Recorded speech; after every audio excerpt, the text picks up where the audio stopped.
when I text you and you leave me undelivered for fucking 6 or 7 hours, I want you to picture me being fucking kidnapped and taken hostage. Picture that! That's how I fucking feel when you don't answer. Then what would you do? Would you maybe stop leaving me undelivered? If I was fucking kidnapped? Maybe somewhere you didn't know? I had a first date with this guy. I invited him over to my house. I know that's maybe putting myself out there too much, but I had a good feeling about him. I was excited. Anyways, I made him dinner. I made steak, potatoes, and carrots because I know he likes steak and I don't even eat meat, but I wanted to do something nice for him. I lit the candles and I did like the whole thing. He walks in, he sits down, I put the plate of food in front of him, he takes one look at it and he goes, I don't want carrots. I said, what did you just say? He said, I don't want carrots. And like, you need to understand because like, he didn't talk like that before, like, you know what I'm saying? And then like suddenly he did. I said, what was that you said one more time? Carrots off of rabbits and I'm not a rabbit. And he shoved his plate, almost knocked over the candles. Carrots are for rabbits and I'm not a rabbit. The wall! The wall! The wall is undefeated!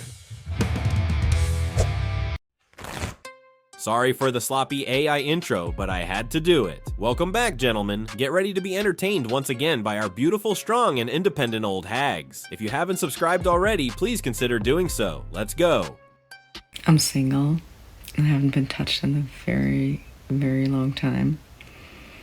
I had my physical at my doctor this week. And when he touched my lymph nodes to see why they're swollen, that was probably one of the best not dating experiences I've had in a very long time. I think this one has reached rock bottom since she can't attract a real man. She's sexualizing a doctor poking her swollen neck just to feel human contact. That's objectively creepy. Imagine if the doctor's wife saw this. Also, if a man posted about enjoying a female doctor touching him during a medical exam, the internet would label him a predator and demand he be put on a registry immediately. I started seeing a man after I said I was done with them. I know. Nerd, geek, dork, all the things, right? He's nice enough. He's funny. Like, we get along well. There really isn't awkward silences, but I can feel my avoidance creeping up. It's like Black Veins and Stranger Things. Just, it's about to like completely take over. Yesterday, I mentioned Tortured Poets being one of my favorite albums ever. He listened to the whole thing while he cleaned his apartment today. That's like a 2.5 hour album. Which, whatever, 2.5 hours, you decide to do that. Taylor Swift, I think, is good. So, good for you, you finally got into it. The only reason I fucking did this shit was because my therapist was like, Maggie, you shouldn't isolate yourself. He doesn't have to be your boyfriend. He doesn't have to be here forever. Just go. Who cares? And I'm all for who cares, but fuck, Candace. Then he's getting nervous, and he's staring at me, and he's smiling. Whole time I'm like this, trying not to look at him. So he doesn't go. I'm freaking out and I don't want to be here, so Jesus Christ. This poor guy is listening to 2 hours of Taylor Swift whining just to get a chance, and her reaction is to treat him like a parasitic infection. He's smiling, cleaning his apartment, and doing everything right, yet she's physically repulsed because he's too available. It proves that when a man actually acts like the nice guy women claim to want, they get the ick because there's no chase and no toxicity to keep them addicted. Her therapist needs to stop sending broken women out to traumatize innocent nerds who are just looking for a genuine connection. If I have to deal with one more man in their 30s to late 30s telling me on dating apps that they're unsure about what they want, I'm honestly gonna fucking crash out. Like, honestly, what don't you know? Like, fuck me. Complaining about indecision is rich, coming from the demographic most likely to detonate a happy marriage. We see armies of women who secured the good, honest man, the kids, and the ring, only to hit their late 30s and suddenly decide they don't know what they want anymore. They're tearing apart families to go find themselves during a midlife crisis, yet she's losing her mind because a guy on an app isn't ready to sign a life contract on the first date. This is just like a little shout out, just a little PSA to men. Listen, if you want a fun little one night stand with a girl, you can actually just say that.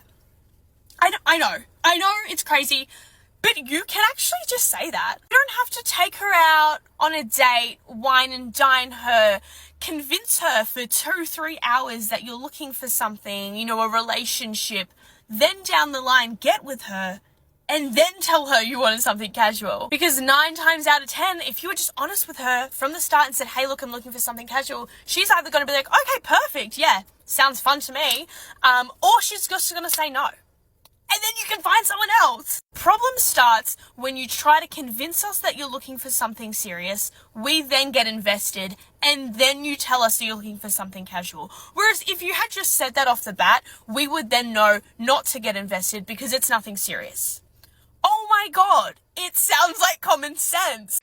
This one's living in a fantasy world if she thinks modern women reward honesty. If an average guy walked up and asked for a one-night stand, she'd label him a creep and blast him on TikTok for harassment. Men perform the whining and dining theater because it's the only strategy that consistently bypasses her defenses. She claims she wants transparency, but reality shows she only responds to the fantasy of commitment, even when it's obviously a script. I feel like there's so many single women out there that are just so scared. Like, what if I never find my soulmate? And I'm over here like, oh my God, what if I do find my soulmate? Because like the way my life is set up, it's just not set up for a man to like be in my space, right? I mean, it's 8:30. I'm on a heating pad.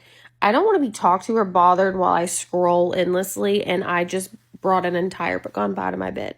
I brought the whole pecan pie to my bed and ate it. I didn't eat the whole thing, but like the whole pecan pie was in my bed. I feel like a real adult would frown upon that. Like, what do I do if somebody's here? Like, I just close the door and ask for privacy to eat my pecan pie in peace? I don't know. It just doesn't feel like the move. Claiming fear of finding a soulmate is the ultimate cope for someone deeply addicted to their own mediocrity. Eating an entire pecan pie in bed at 8:30 p.m. isn't a quirky personality trait. It's a display of zero impulse control and poor hygiene that would repulse any high-value man. She's guarding her peace because a relationship would require her to actually function like an adult instead of rotting in a sugar coma while scrolling social media. You know what's a problem? Being single. Being horny, not wanting to sleep around, but also not wanting a relationship. How do you fix that? Because I need it fixed. It's been years, and it's all I can think about. Fuck. I know it's not a problem, but it's a need. Maybe. Okay, that's all. She's fundamentally confused about the difference between a partner and a battery-operated device. She wants the physical validation of a man without the shame of being promiscuous or the burden of being a wife. Basically, she wants a man to exist purely as a biological service provider who appears on command and vanishes before she has to provide any value. That level of entitlement guarantees she'll remain alone because no self-respecting man signs up to be a living dildo.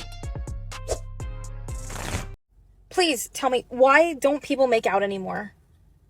Right, I didn't enter the casual dating / hookup scene until my 30s. I spent my teens and 20s in super monogamous relationships. I was a Christian, married, right, whatever. But what happened in the last 10 years?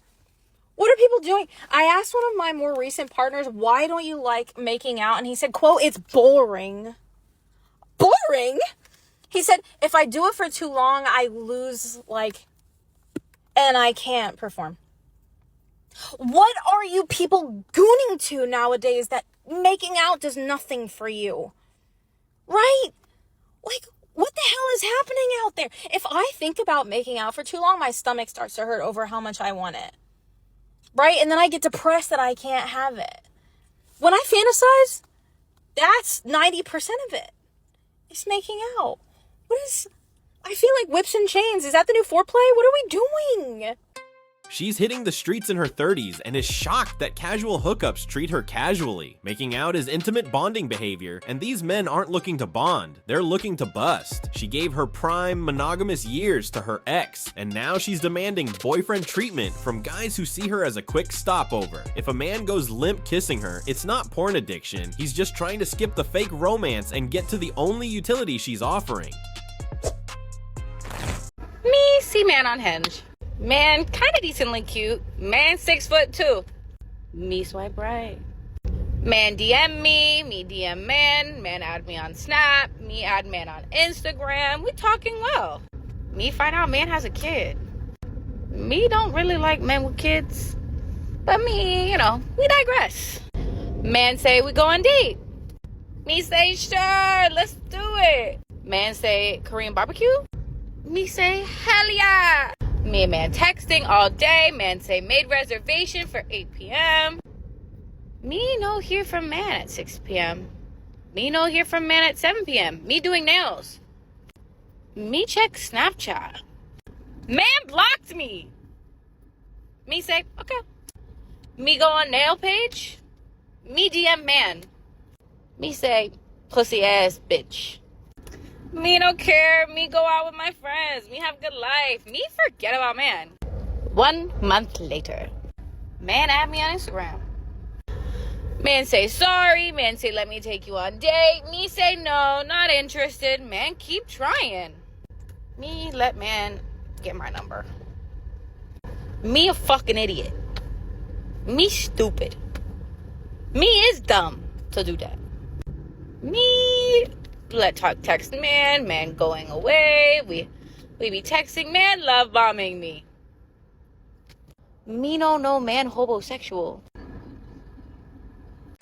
Woman proves that standards evaporate the moment a man hits the 6'2" threshold. Woman accepts a single dad. Woman gets ghosted. Woman gets blocked. Woman still hands over her number the second man circled back. Woman labels man's boredom as love bombing, but man is just verifying that she has absolutely zero self-respect so man can waste woman's time again. I actually think me stupid is the only accurate statement in this entire monologue. You know what I hate about dating culture right now? Is that it's like whoever cares less is winning. Ugh. Oh, so what? I have a crush on you. Lucky you, motherfucker. Like, oh, I think you're hot. Lucky you. Why do we have this whole thing about like, oh, if I text them twice, that means they're going to know that I like them? Duh.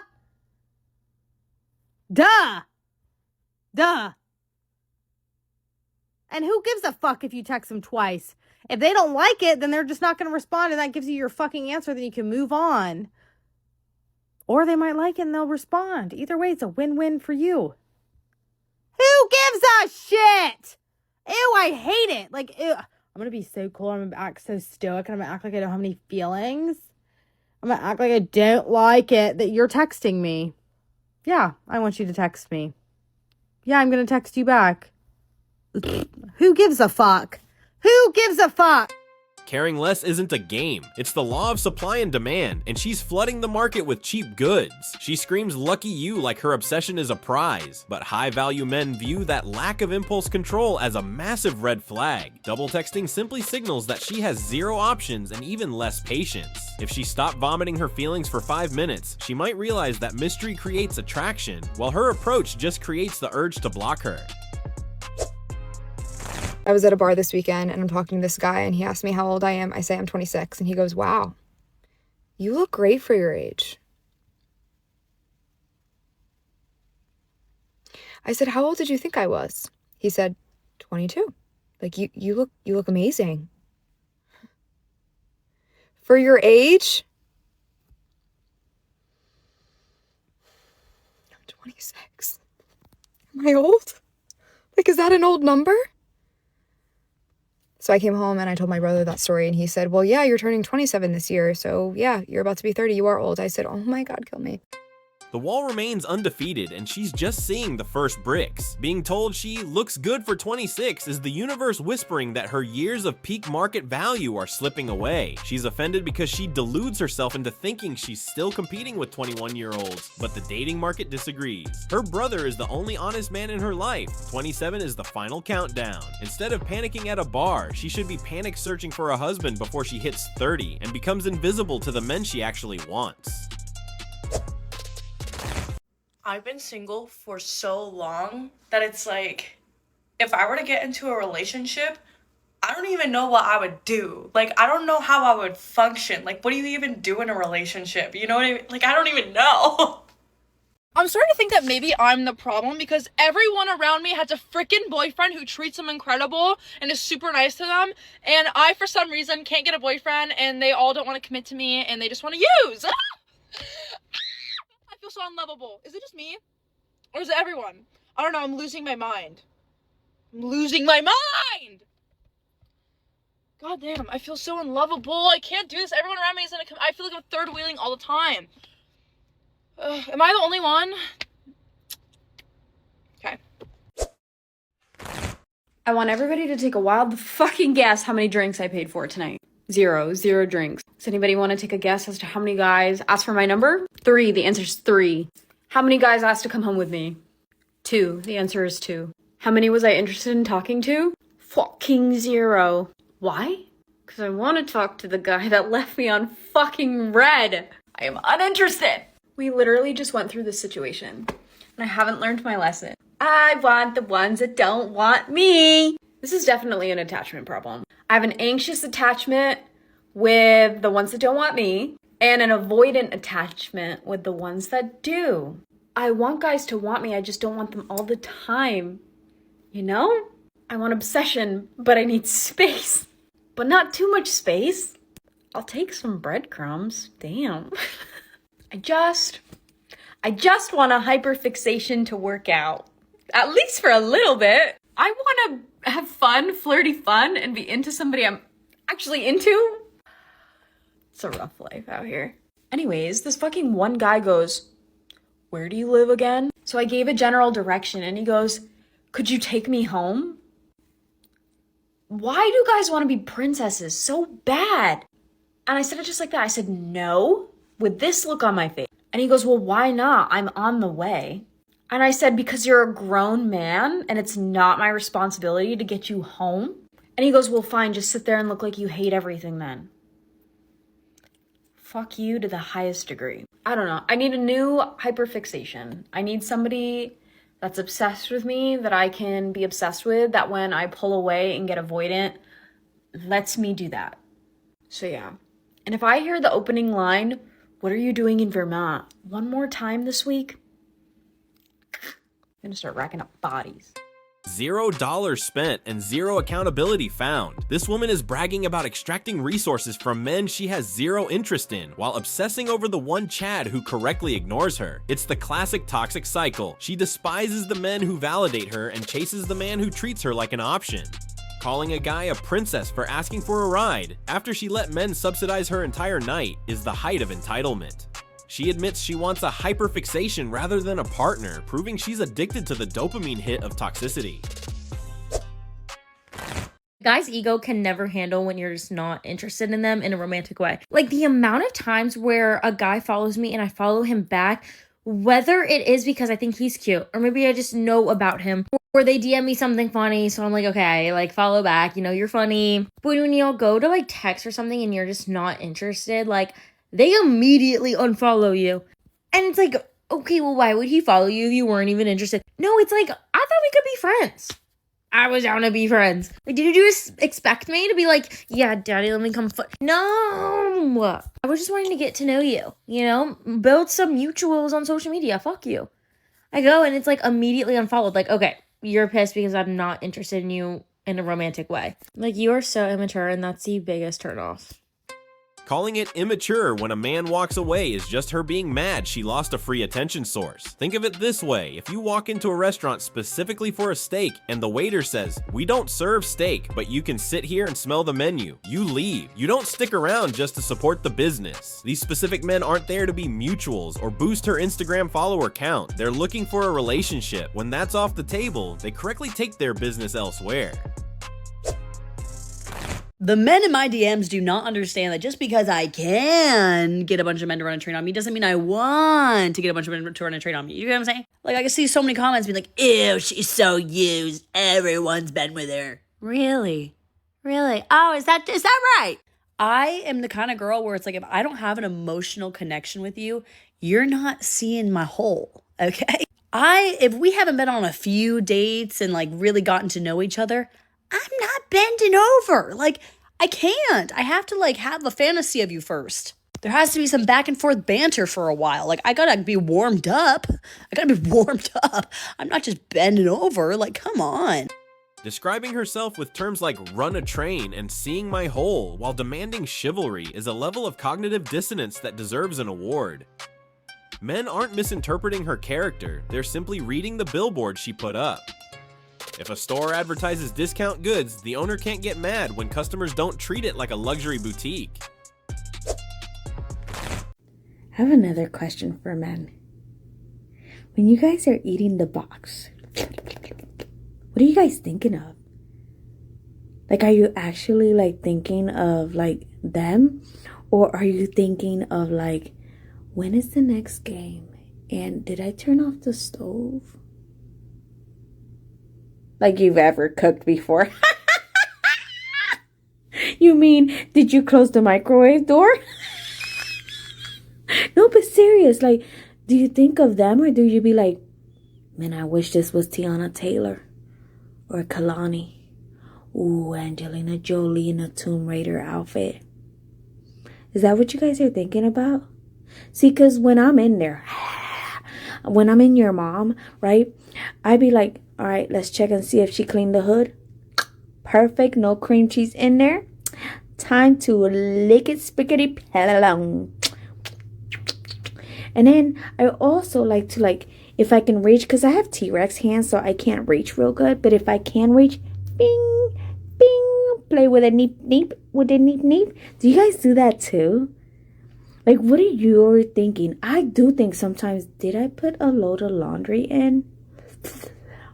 Or did I just, like, leave it? Like, oh, crap. Now I got a lot to do today to clean. Fuck. I have a crush, and it's pissing me off. Because what do you mean I like another human being? That's disgusting. That's gross.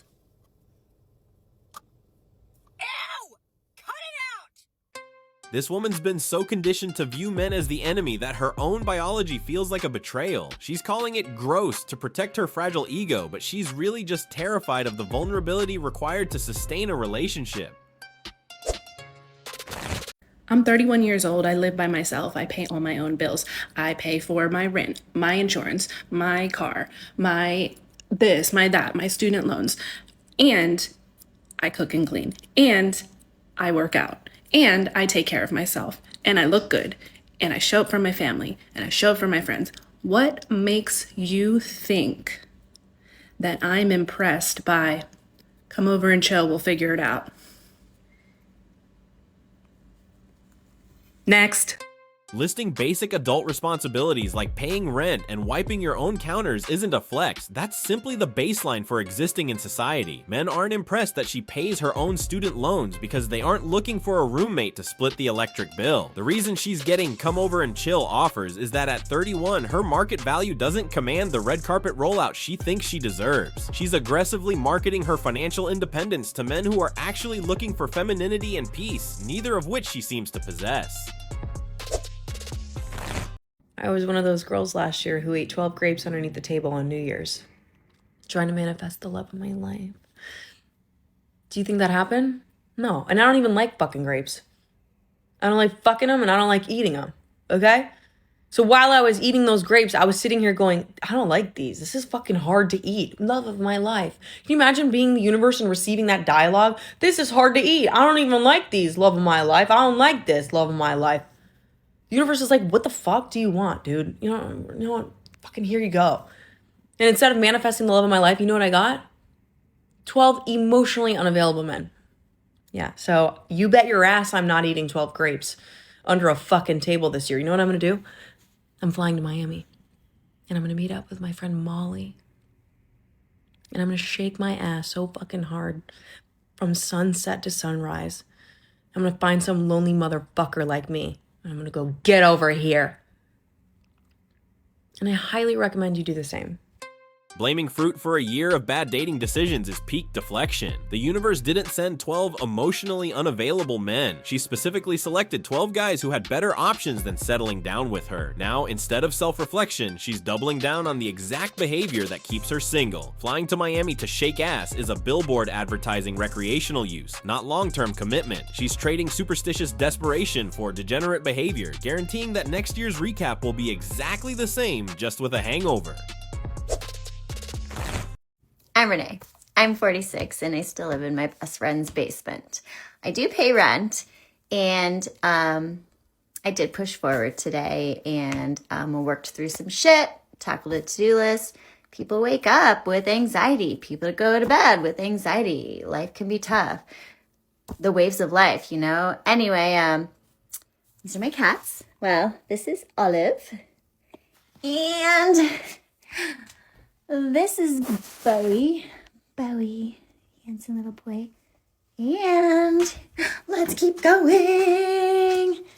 This is Kieran. Hairdresser, crazy cat lady, crazy wild eyelashes that I just got done yesterday. Apparently there's like some sort of scale for hairdressers that have cats, but whatevs, man. Thank you guys for all the great comments.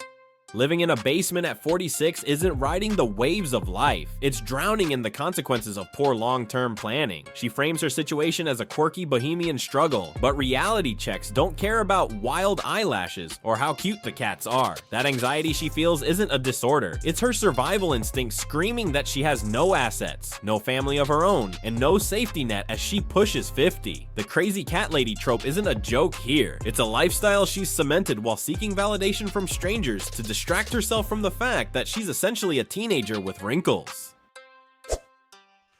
Men will really talk to you for like 3 weeks, take you on a date, tell you they want to marry you and date you, and then be like, sorry, I'm getting back together with my ex. Oh yeah, totally. That is 100% totally normal thing to do. Yeah.